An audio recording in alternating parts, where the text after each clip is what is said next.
कैसे हैं सभी? एक बार फिर से कक्षा में स्वागत है। Welcome to all in the class. उम्मीद करते हैं आप स्वस्थ होंगे, मस्त होंगे और बहुत अच्छे से अपनी पढ़ाई कर रहे होंगे। चलिए, तो उम्मीद हम ये भी करते हैं कि आपने कॉपी, पेन और किताब अपने पास रखी हुई है इंग्लिश की। तो आज हम एक और नई पोएम का अध्ययन यहाँ पर करेंगे, कीपिंग क्वाइट। ऐसी पोएम है जिसमें आपको शांत रहने के लिए बोला जा रहा है। शांत रहना का मतलब सिर्फ शांत होके बैठना नहीं है। यहाँ पर पोएट कुछ और ही चाह रहे हैं। ये पोएम लिखी है पैब्लो नेरुडा ने। बहुत ही फेमस पोएट हैं। उनकी कई पोएम्स ऐसी हैं जो काफी पढ़ी जाती हैं और काफी फिलोसॉफिकल लेवल की इनकी पोएम्स होती हैं। तो ये पोएम का नाम है कीपिंग क्वाइट। कीपिंग मीन्स होता है कीप मतलब रखना और क्वाइट मतलब शांत, अपने आप को शांत रखना। अब इस पोम में हम देखेंगे कि जो पोएट है हमारे पैब्लो नेरुडा, वो हमसे क्या चाहते हैं या पूरी दुनिया से क्या चाहते हैं, किस तरह से वो इस पोएम का जो टाइटल है वो जस्टिफाई कर पाते हैं। चलिए तो शुरू करते हैं आज की poem keeping quiet by Pablo Neruda. मैं बार बार ये नाम इसलिए रिपीट कर रही हूँ ताकि आपको याद हो जाए कि ये जो पोम है आपकी कीपिंग क्वाइट वो किसने लिखी थी। किसने लिखी थी? Pablo Neruda.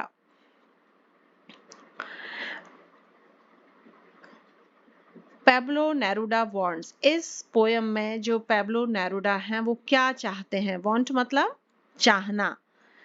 Count to 12, count to 12 मतलब 1 2 3 4 5 6 7 8 9 10 11 12। वो चाहते हैं कि आप 1 से लेके 12 तक की गिनती करें। 12 आवर्स साइन। अब इसमें वो जो 12 तक गिनवाना चाह रहे हैं उनका उद्देश्य क्या है, उनका मतलब क्या है? 12 से मतलब क्या है कि 12 hour sign on the clock. आप देखते हैं कि घड़ी में भी 12 घंटे होते हैं, ठीक है। और जो हमारे ज़ोडिएक साइंस हैं, जो राशि चिन्ह है, वो भी कितने हैं? 12 हैं। बहुत डीपर मीनिंग है लेकिन हम यहाँ पर उतना डीप में नहीं जाएंगे। हम इस तरह से समझने का प्रयास करेंगे ताकि आपको ये परीक्षा में उपयोगी हो पाए, आपको हेल्पफुल हो पाए और आप बहुत अच्छे से अपना प्रश्न पत्र, क्वेश्चन पेपर सॉल्व कर पाए। 12 hour sign on the clock और ज़ोडिएक साइन। नेक्स्ट है आपका help us to realise exotic movement. ये जो वर्ड है एक्सोटिक, ये आपका काफी इंपॉर्टेंट है। कई जगह ये आने वाला है, क्वेश्चन आंसर्स में भी आएगा, समरी में भी आएगा। तो जब आप 12 तक गिनते हैं, 1 से लेके 12 तक गिनते हैं, तो वो आपको किस चीज में मदद करता है? Help us realise exotic movement. Help मतलब मदद करना, रियलाइज मतलब महसूस करना, एक्सोटिक मूवमेंट मतलब बहुत ही खुशी प्रदान करने वाला जो क्षण होता है वो है आपका एक्सोटिक मूवमेंट। ओके, सो इंट्रोस्पेक्शन। इंट्रोस्पेक्शन मतलब होता है आत्मा अवलोकन, मतलब स्वयं का अवलोकन करना, ठीक है।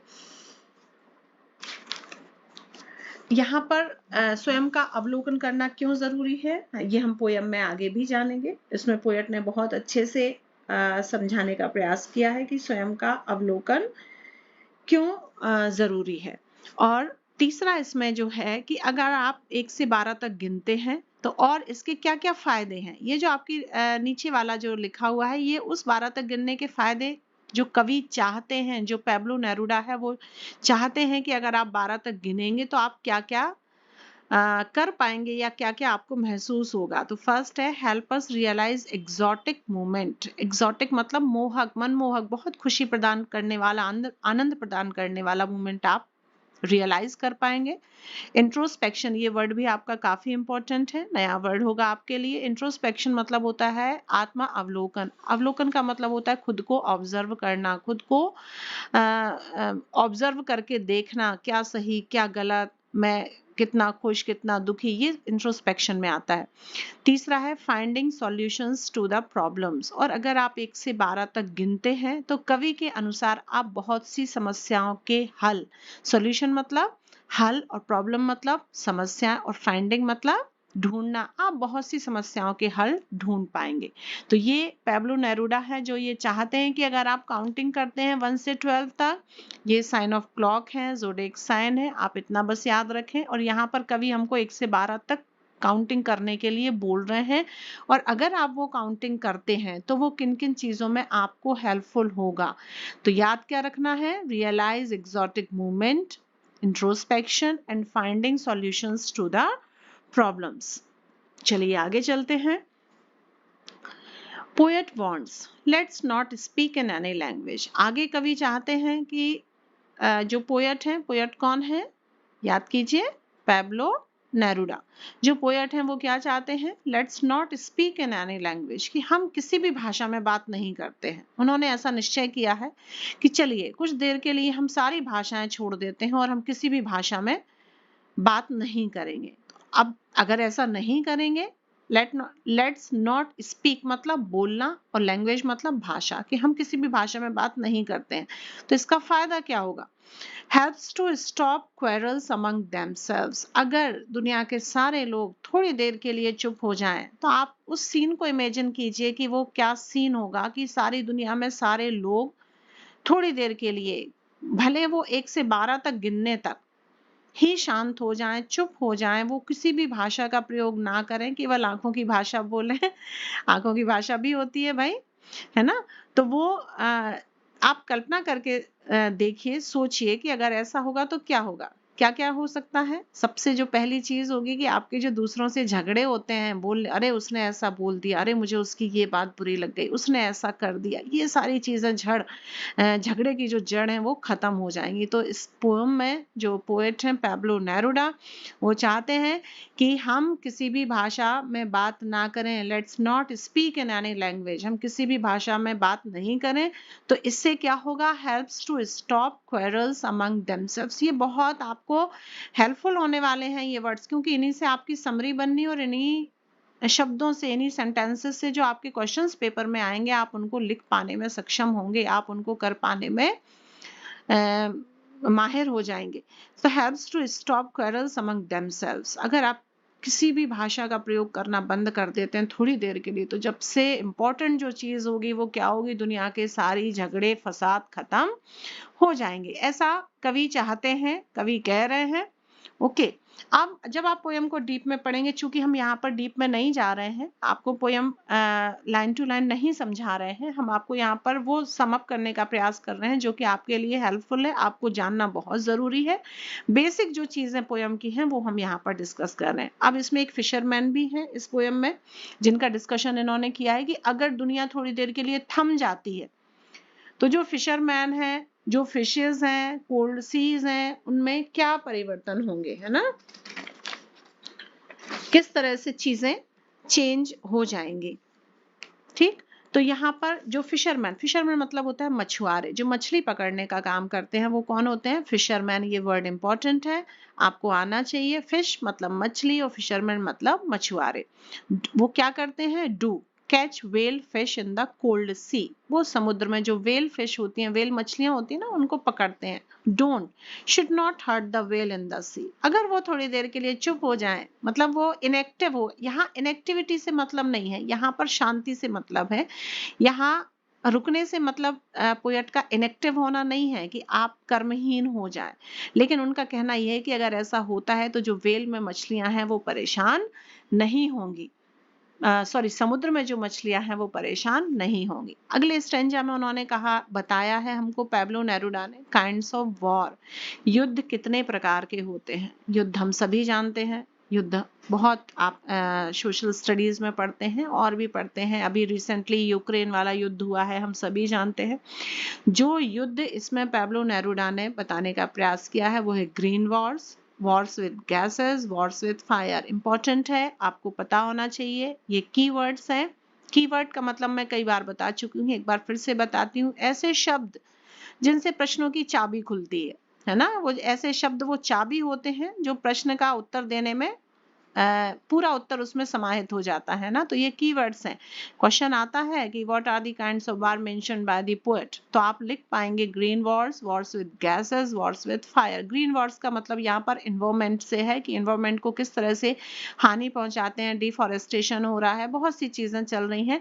तो पोएट ने, पैब्लो नेरूडा ने यहाँ पर ये वॉर्स 3 तरह से अपनी पोएम में डिस्क्राइब किए हैं, green wars, wars with gases and Wars with fire. Okay, अब हम आते हैं थीम ऑफ द पोम और समरी। मैं हमेशा थीम और समरी दो तरह से आपका क्वेश्चन आता है, और आपकी जो समरी है वही आपके आंसर्स भी बनते हैं। मैं बार बार आपको बताती हूँ कि आपकी जो समरी है उसको आप याद कर लीजिए या आप क्वेश्चन याद कीजिए, तो आपको बहुत बेनिफिट होगा, बहुत ही ज्यादा आपको कम शब्दों में आप अपने उत्तर दे पाने में सक्षम होंगे। और जो कि रुक जाना नहीं योजना वाले जो बच्चे हैं, उनको इंग्लिश याद करने में, लिखने में बहुत जो मुश्किलों का सामना करना होता है, बहुत भारी भरकम शब्दों का प्रयोग ना करके बहुत आसान भाषा, इजी लैंग्वेज में मैंने यहाँ समझाने का प्रयास किया है, लिखने का प्रयास किया है, ताकि बच्चे कम से कम समय में बहुत अच्छा कर पाए। चलिए तो समरी देखते हैं लेसन की। समरी क्या है?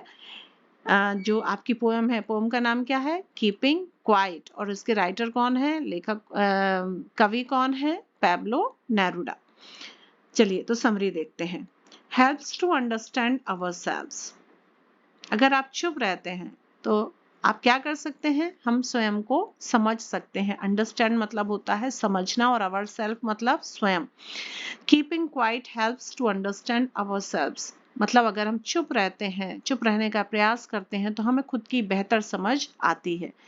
To realise the exotic moment, हम उस खुशी या आनंद वाले क्षण को रियलाइज कर सकते हैं। ये आपका यहाँ पर भी इनबॉक्स में लिखा हुआ है, आप देखेंगे, इसको आप याद कीजिए तो आपको याद आएगा कि मैंने कहा था कि ये बहुत इंपॉर्टेंट है, एग्जॉटिक मूवमेंट। ये नीचे नीचे वाले में देखेंगे, helps us realise exotic movement, introspection, finding solutions to the problem. चलिए हम देखते हैं समरी को।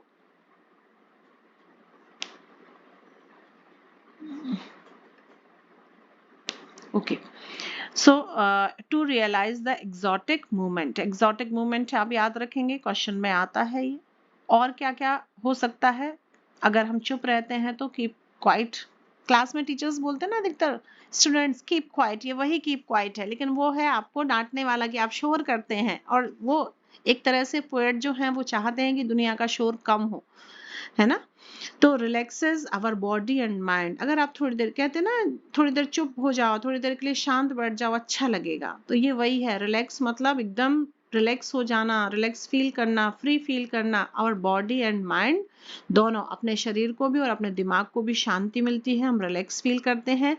Helps to focus on, to learn to give us rest, और ये हमको फोकस करने में, कि हमें खुद को आराम देना चाहिए, खुद को विराम देना चाहिए। हम ये सीखते हैं कि किस तरह से भागम भाग में या बहुत ज्यादा क्योस में हम किस तरह से परेशान होते हैं। तो हमको ये पोयम ये सिखाती है कि हम कैसे फोकस कर पाएंगे। To learn to give us rest, हमें स्वयं को कैसे विराम देना है, कैसे रेस्ट में लाना है, हम ये भी सीखते हैं। और अगर ऐसा होगा कि कीपिंग क्वाइट हो जाए, 1 से 12 तक ही लोग चुप हो जाएं, तो पीस ऑल अराउंड, जो मोस्ट इंपॉर्टेंट पार्ट है कि हमारे चारों तरफ शांति हो जाएगी। नेक्स्ट है, we will enjoy the usefulness of that moment, और जितनी देर हम चुप रहेंगे, शांत रहेंगे, तो हम उस मोमेंट की यूजफुलनेस मतलब होता है उपयोगिता, हम उस क्षण की उपयोगिता को एंजॉय कर पाएंगे या उसको हम यूज कर पाएंगे। ओके, तो चलिए अब हम बहुत, ये हो गई आपकी समरी, हम बहुत डिटेल में नहीं जाएंगे। पोएट ने तो बहुत गहरी गहरी बातें, बड़ी बड़ी बातें, भारी भरकम बातें इस पोयम में शेयर करी हैं, उन्होंने अपनी फीलिंग्स को शेयर किया है। लेकिन चूंकि यहाँ पर हमारा उद्देश्य आपको कम से कम शब्दों में आपको इतना समझाना या इतना तैयार करना कि आप अपने प्रश्नों के उत्तर लिख पाए, ये हमारा यहाँ पर मुख्य उद्देश्य है। तो हम चलिए देखते हैं अब क्वेश्चन आंसर्स को, कि क्वेश्चन आंसर्स किस तरह से समरी के साथ आपके क्वेश्चन आंसर्स किस तरह से रिलेट करते हैं। Okay, so moving to the next slide. चलिए फर्स्ट क्वेश्चन देखते हैं। What is the name of the poem and the poet? Basic question, her chapter का आपको ये प्रश्न तो याद होना ही चाहिए कि पोयम का नाम क्या है और पोएट क्या है। है ना। कई बार जो आपको सीन पैसेज भी आता है, आप लोगों को पता होगा 3 नंबर का आता है आपको, पोयम की 4 लाइनें आपको दी हुई होती हैं, तो उसमें ये क्वेश्चन जरूर आता है कि what is the name of the pome and the poet. तो ये मुझे बताने की जरूरत ही नहीं है, ये आपको पता है कि name of the poem is the keeping quiet and the name of the poet is Pablo Neruda. और why does the poet ask us to count 12? Okay, ये और यहाँ नहीं लगना था, ये गलती से लग गया है लिखते समय। तो सेकंड क्वेश्चन देखेंगे, why does the poet ask us to count 12? Poet हमको 12 तक गिनने के लिए क्यों कह रहे हैं? आस्क मतलब होता है वैसे पूछना, लेकिन यहाँ पर पूछने से मतलब है कि वो हमसे क्यों कह रहे हैं कि हम 12 तक गिने। आंसर देखते हैं। The poet asks us to count 12 because there are only 12 hours sign on the clock. आपको फर्स्ट स्लाइड याद आएगी कि जो 12 है 1 to 12 लिखा हुआ है, उसके साथ लिखा है 12 hours sign on the clock और ऑब्लिक ज़ोडिएक साइंस, मतलब क्योंकि घड़ी में 12 तक के आपके जो साइन है वो बने होते हैं, तो वो चाहते हैं कि कम से कम एक दिन के लिए ही सब 12 घंटे के लिए ही सब चुप हो जाए। नेक्स्ट क्वेश्चन पर आते हैं। Why does the poet ask us to keep still? Still का मतलब होता है स्थिर हो जाना। कवि क्यों चाहते हैं कि हम अपनी जगह थोड़ी देर के लिए स्थिर हो जाएं? Why does the poet ask us to keep still? मतलब वो क्यों चाहते हैं? पहले आप प्रश्न को समझने का प्रयास करें कि कवि क्यों चाहते हैं कि हम थोड़ी देर के लिए अपने आप को शांत रखें, स्थिर रखें, है ना। तो इसका आंसर है the poet wants to keep us still. ये आपका प्रश्न में ही लिखा हुआ है। आंसर कहाँ से शुरू होता है? बिकॉज, है ना। बिकॉज मतलब क्योंकि। The poet wants to keep us still because it may help in finding solution to the problems। आप स्लाइड पर जाएंगे तो आप देखेंगे कि किस तरह से keeping ourselves quiet helps in finding solution to the problems, कि किस तरह चुप रहने से हमारी आधे से ज्यादा समस्याएं खत्म हो जाएंगी। खत्म नहीं होंगी तो कम से कम उनके सॉल्यूशन मतलब हल हमको जरूर मिल जाएंगे। चलिए अगला क्वेश्चन देखते हैं। नेरूडा सेज, पैब्लो नेरूडा क्या कहते हैं? Let's not speak in any language why. हमें किसी भी भाषा में बात नहीं करनी है। वाई मतलब क्यों। तो वो क्यों ऐसा कह रहे हैं कि हमें किसी भी भाषा का प्रयोग नहीं करना है? अब आंसर इसका क्या है? इसका आप आधे से ज्यादा बिकॉज के पहले का आपको प्रश्न से ही लिखना है। Neruda says let's not speak in any language. Answer शुरू होता है because it helps to stop quarrels among themselves और आवरसेल्व्स। क्यों? क्योंकि यह अगर हम किसी भाषा का प्रयोग नहीं करेंगे तो क्वेरल मतलब होता है झगड़े, लड़ाइयाँ, स्टॉप मतलब रुकना, अमंग देमसेल्फ मतलब उनके बीच और हमारे बीच सारी लड़ाइयाँ झगड़े खत्म हो जाएंगे अगर हम किसी भी भाषा का प्रयोग नहीं करेंगे। मतलब थोड़ी देर की, यहाँ पर उनका मतलब ये नहीं है कि आपको हमेशा के लिए भाषाओं को छोड़ना है या आपको हमेशा के लिए बोलना छोड़। उनका मतलब ये है कि अगर हम थोड़ी देर के लिए कल्पना कीजिए कि अगर कुछ घंटों के लिए ही सारी दुनिया स्थिर हो जाए, स्टिल हो जाए, एक जगह पर सब चुप हो जाए, तो दुनिया की कितनी सारी समस्याएं हल हो जाएंगी। इसको आप रिलेट करेंगे कोरोना के समय, जब ऐसा लगता था ना दुनिया थम गई। रोड पे आपको कार और व्हीकल की आवाज नहीं आती थी तो साउंड पॉल्यूशन भी कम हुआ, गाड़ियां कम चलती थी तो एयर पॉल्यूशन कम हुआ, बहुत सी चीजों पे कंट्रोल हुआ था उन कोरोना के समय में। तो उस समय हम कह सकते हैं कि थोड़ी देर के लिए दुनिया कैसी हो गई थी? थम गई थी। तो पर्यावरण को उससे बहुत लाभ हुआ था। हालांकि हानि बहुत हुई, उसके आफ्टर इफेक्ट्स बहुत हैं। हमने बहुत अपने प्रियजनों को भी इसमें कई लोगों ने खोया है, वो अलग बात है। लेकिन अगर आप एनवायरमेंटल की तरफ देखें, एनवायरमेंट की तरफ से देखें तो पर्यावरण को बहुत लाभ हुआ था। बहुत कई दिनों तक जो पोल्यूशन वाली चीजें थी वो खत्म हो गई थी। तो वो कह रहे हैं कि यहाँ पर उनका मतलब ये नहीं है कि आप हमेशा के लिए बोलना छोड़ दें। यहाँ पर उनका मतलब है कि कुछ समय के लिए ही सही हमें खुद को समझने के लिए, दुनिया को समझने के लिए किसी भी भाषा का प्रयोग नहीं करना है। ठीक है। तो जो क्वेश्चन है वो क्या कह रहे हैं कि Neruda says helps not let's not speak in any language why because it helps to stop quarrels among themselves और आवरसेल्व्स। क्योंकि अगर हम किसी भी भाषा का प्रयोग नहीं करेंगे तो ये हमारे बीच में और सबके बीच में झगड़ों को कहीं ना कहीं थोड़ी देर के लिए ही सही वो झगड़े खत्म हो जाएंगे। नेक्स्ट क्वेश्चन पर आते हैं, what should be do for a second, हमें एक सेकेंड के लिए क्या करना है।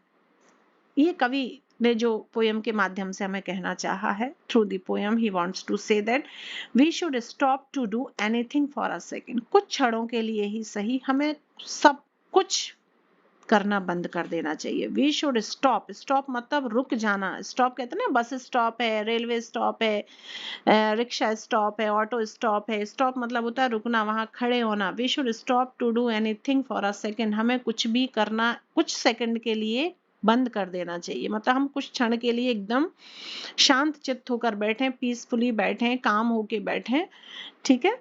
नेक्स्ट क्वेश्चन पर आते हैं, what kind of movement it would B, ये मैंने कहा था एक्सोटिक मूवमेंट, ये क्वेश्चन आता है कि वो क्षण किस तरह का होगा जब हम शांत बैठेंगे। उस क्षण से मतलब यहाँ पर है कि जिस क्षण हम अपने आप को शांत करेंगे, शांत बैठेंगे, मोमेंट मतलब होता है पल, क्षण, आप कुछ भी समझ लें, थोड़ी देर के लिए, इट वुड बी, तो वो किस तरह का होगा, तो आंसर है इसका it would be an exotic movement, वो कैसा होगा, बड़ा ही सुंदर, खुशी प्रदान करने वाला, मोहक क्षण होगा जब हम इस तरह से अगर थोड़ी देर के लिए शांत अपने आप को करेंगे।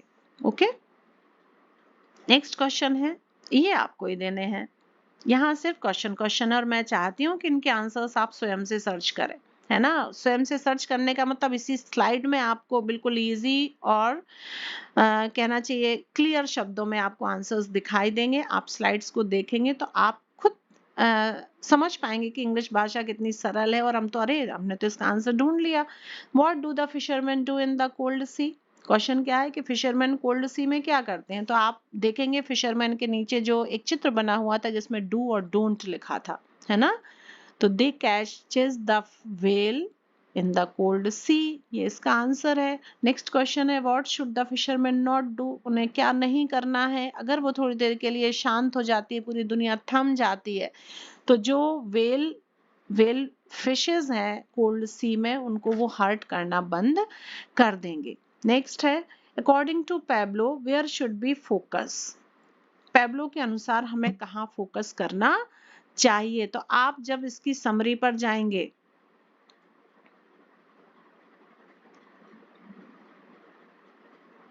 समरी पर देखिए आपको इसमें लिखा है वी शुड फोकस ऑन,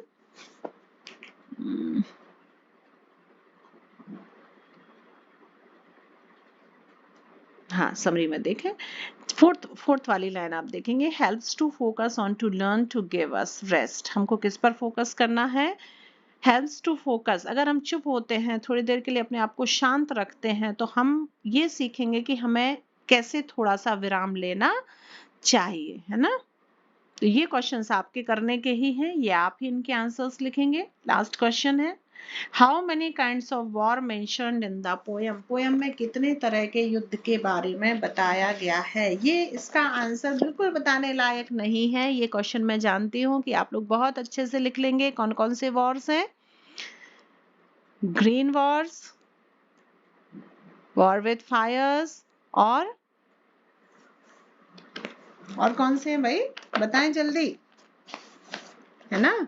चलिए मुझे पता है कि आपने ये लिख लिया है। ओके, तो मैं उम्मीद करती हूँ कि ये पोम है, बहुत थोड़ी सी डिफिकल्ट है, मतलब थोड़ा सा डीप में कवि ने चीज़ों को कहना चाहा है, पर हमने यहाँ पर कोशिश करी है कि बहुत ही सरल माध्यम से, बहुत ही इजी लैंग्वेज में चीज़ें आप तक पहुँचें और आप को एग्जाम में ये चीजें हेल्पफुल हों, ऐसी हम उम्मीद करते हैं, कामना करते हैं। Wish you all the best for your coming exams and बहुत अच्छे से पढ़िए, लिखकर पढ़िए, समझकर पढ़िए। हम यही उम्मीद करते हैं, यही आशा करते हैं कि आप एग्जाम में बहुत अच्छा कर पाएं, आपका रिजल्ट बहुत शानदार आए और आपका जो कॉन्फिडेंस है वो धीरे धीरे इंग्लिश पढ़ने में बढ़े।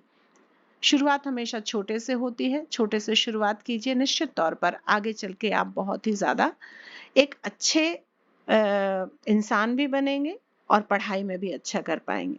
थैंक यू, मिलते हैं हम अपनी अगली क्लास में, तब तक के लिए ऑल द वेरी बेस्ट और हमेशा के लिए ऑल द वेरी बेस्ट, है ना, अभी के लिए और हमेशा के लिए। So thank you very much.